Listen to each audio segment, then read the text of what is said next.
Hi friends, this is Muhammad Yasin Gill with my next lecture. My next lecture is about the future perfect tense. First of all, we'll discuss its structure. Let's begin. तो दोस्तों सबसे पहले हम future perfect tense के structure के ऊपर बात करेंगे, तो आइए शुरू करते हैं। इसका जो अफर्मेटिव सेंटेंस है वो कैसे बनता है, सबसे पहले इसको डिस्कस करते हैं। First of all, subject as usual जितनी भी स्टेटमेंट्स होती हैं, जितने भी अफर्मेटिव सेंटेंसेस होते हैं, जितने भी मुस्बत फिक्रे होते हैं, सबसे पहले सब्जेक्ट, बाद में वर्ब, और अगर कोई ऑब्जेक्ट है तो वर्ब के बाद लगता है। तो सब्जेक्ट है, इसके साथ आपने हेल्पिंग वर्ब्स विल और हैव लगाने हैं। विल जैसे मैंने अपने प्रीवियस लेक्चर में आपको बताया था, ये मॉडल वर्ब है, और हैव जो है ये हेल्पिंग वर्ब है। तो इसमें ये दोनों हेल्पिंग वर्ब्स विल हैव लगाएंगे और साथ वर्ब की थर्ड फॉर्म यानी वर्ब की पास्ट पार्टिसिपल फॉर्म लगाएंगे। तो दोहराता हूं, सबसे पहले सब्जेक्ट, फिर उसके बाद विल हैव, उसके बाद वर्ब की थर्ड फॉर्म यानी past participle form. For example, he will have finished work, वो अपना काम खत्म कर चुका होगा। विल हैव जैसे मैंने यहां स्ट्रक्चर के ऊपर बताया, वर्ब की थर्ड फॉर्म। तो ये बहुत ही सिंपल इसका स्ट्रक्चर है। He will have finished work, they will have reach Lahore, वो लाहौर पहुंच चुके होंगे। विल हैव, रीच की थर्ड फॉर्म, उस रीच की past participle form reached, they will have reach Lahore, वो लाहौर पहुंच चुके होंगे। बहुत सिंपल है। अब इसकी बात करते हैं नेगेटिव सेंटेंसेस की।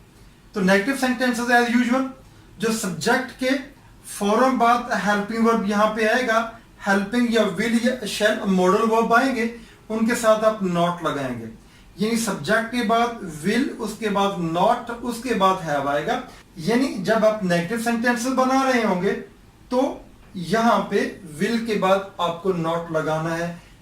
ऐसे ही इसका यहां पे विल के बाद नॉट लगाना है। जैसे अगर इसका हम नेगेटिव सेंटेंस बनाएंगे, he will not have finished work, वो अपना काम खत्म नहीं कर चुका होगा। They will not have reach Lahore, वो लाहौर नहीं पहुंचे होंगे। यहां पे मैंने ये सेंटेंस लिखे हुए हैं, he will not have finished work, they will not have reach Lahore, बिल्कुल ऐसे ही जैसे मैंने ऊपर अभी बताया। अब बात करते हैं इंट्रोगेटिव सेंटेंसेस की, सवालिया फिक्रे। एज यूजुअल जो हेल्पिंग वर्ब है ये विल, ये सेंटेंस के शुरू में आ जाएगा सब्जेक्ट से पहले, तो वो सेंटेंस बन जाएगा इंट्रोगेटिव सेंटेंस। फॉर एग्जांपल ये सेंटेंस है, तो इसके इस हेल्पिंग वर्ब यानी जो मॉडल ऑक्सिलरी है विल, इसको उठा के यहां शुरू में ले आएंगे, तो ये इंट्रोगेटिव सेंटेंस बन जाएगा। For example, will he have finished work, यहां पे हम क्वेश्चन मार्क लगा देंगे, क्या वो अपना काम खत्म कर चुका होगा, और एंड पे सवालिया निशान। ऐसे मैंने ये किया है, will he have finished work, क्या वो अपना काम खत्म कर चुका होगा, तो विल सब्जेक्ट से पहले, हैव फिनिश्ड, हैव के बाद past participle form as such अपनी जगह पे मौजूद है वैसे। अब यहाँ पे will they have reach Lahore, क्या वो लाहौर पहुंच चुके होंगे। बहुत सिंपल है, बिल्कुल ऐसे ही जैसे मैंने ऊपर बताया है। अब बात करते हैं नेगेटिव इंट्रोगेटिव सेंटेंसेस की, यानी वो इंट्रोगेटिव सेंटेंसेस जो मनफी की हैं, जो नेगेटिव सेंटेंसेस हैं। फॉर एग्जाम्पल, जो ऊपर मैंने यहाँ पे नेगेटिव सेंटेंसेस बताए हैं, he will not have finished work, इस विल को यहां सेंटेंस के शुरू में ले आएंगे और नेगेटिव में के लिए नॉट वहीं पे मौजूद रहेगा।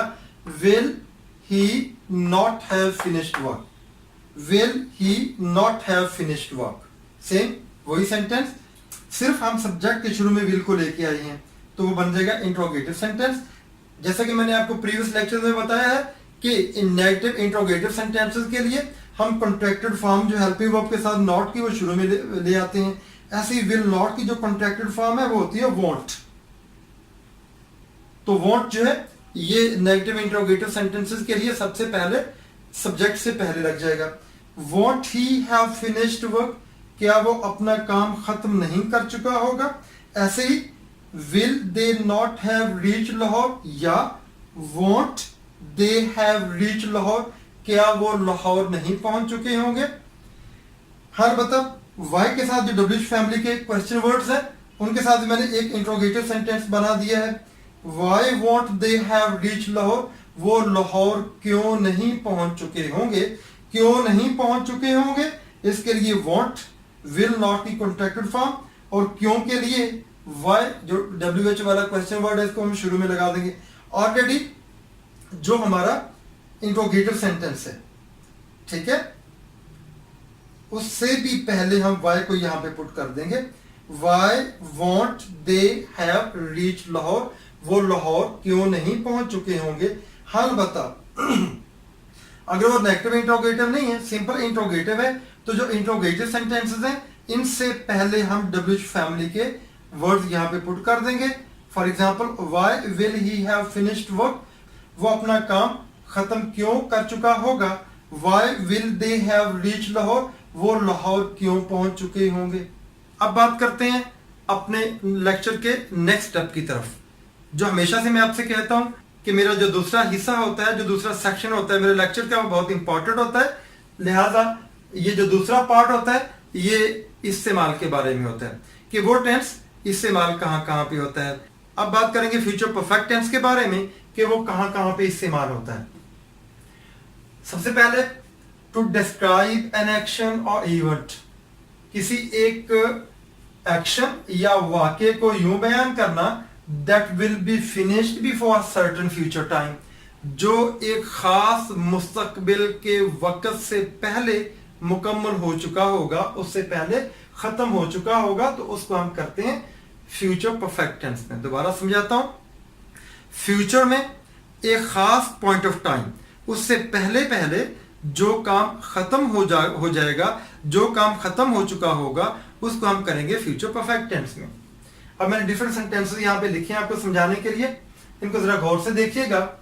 They will have built this bridge bye जनवरी, वो जनवरी तक इस पुल को बना चुके होंगे।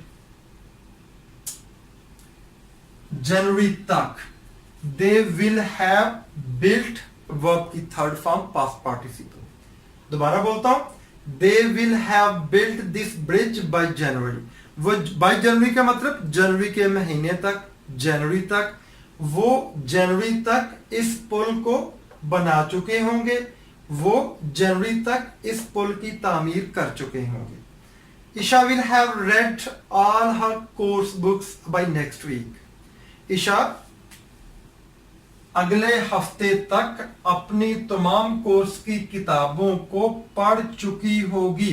विल हैव, रीड की थर्ड फॉर्म रेड होती है, आपको अच्छी तरह पता है, स्पेलिंग सेम होते हैं, मगर इसकी जो प्रोनाउंसिएशन है वो रेड है।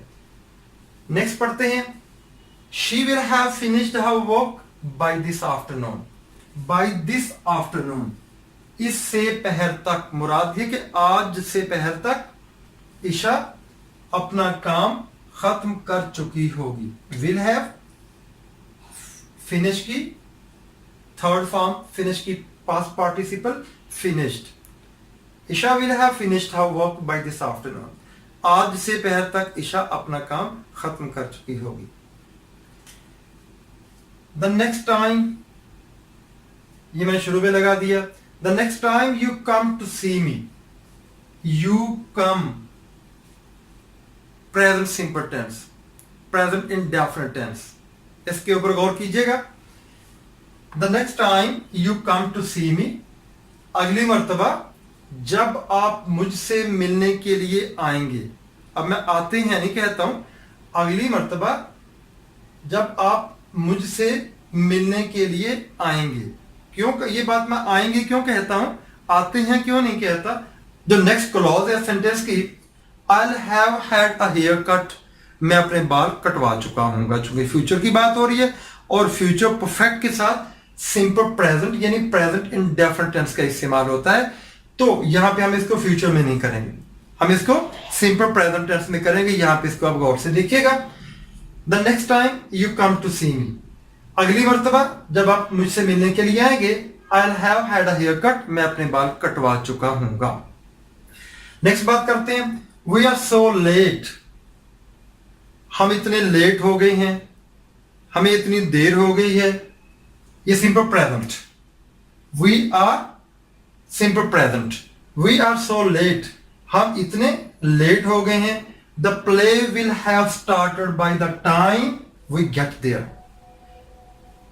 प्ले शुरू हो चुका होगा उस वक्त तक जब हम वहां पहुंचेंगे। Simple present tense, we get there, subject verb की first form, future perfect, subject will have के बाद वर्ब की थर्ड फॉर्म यानी पास्ट पार्टिसिपल फॉर्म। दोबारा देखिए इसको, गौर करना इस बात के ऊपर, बहुत इंपॉर्टेंट है, इसके ऊपर जरा फोकस कीजिएगा।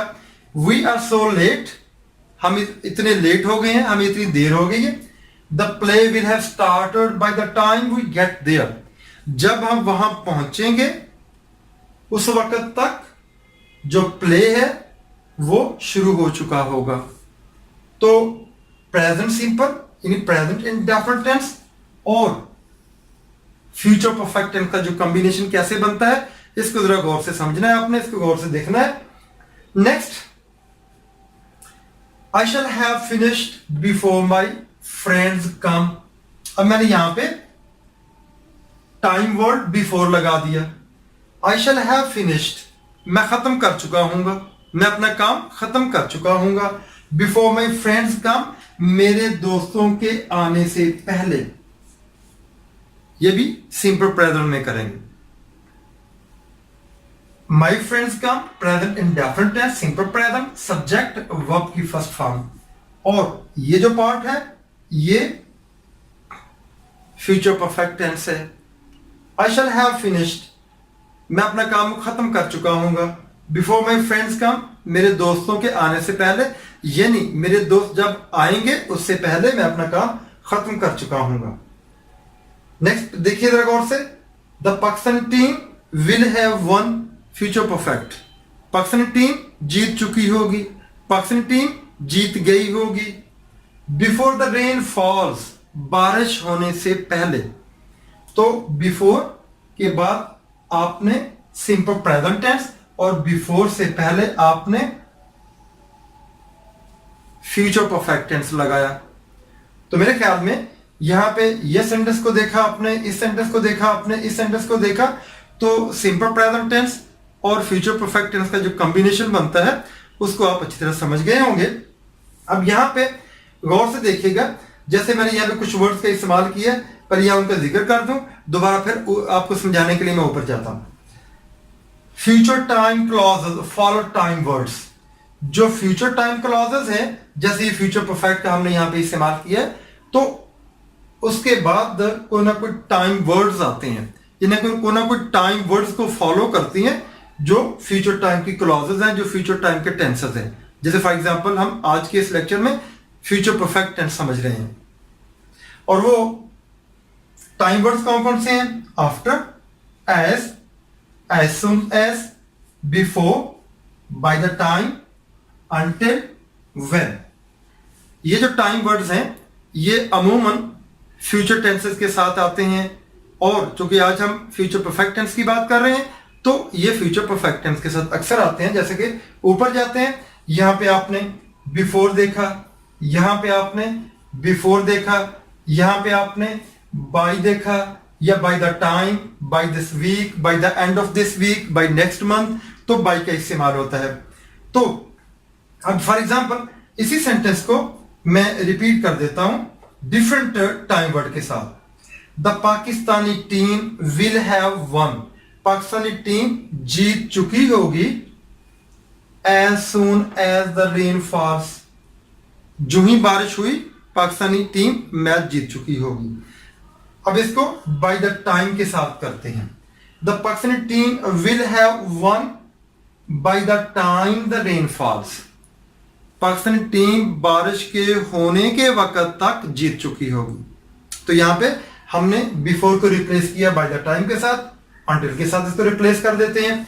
The Pakistani team will have one until the rain false, बारिश के होने तक पाकिस्तानी टीम जीत चुकी होगी।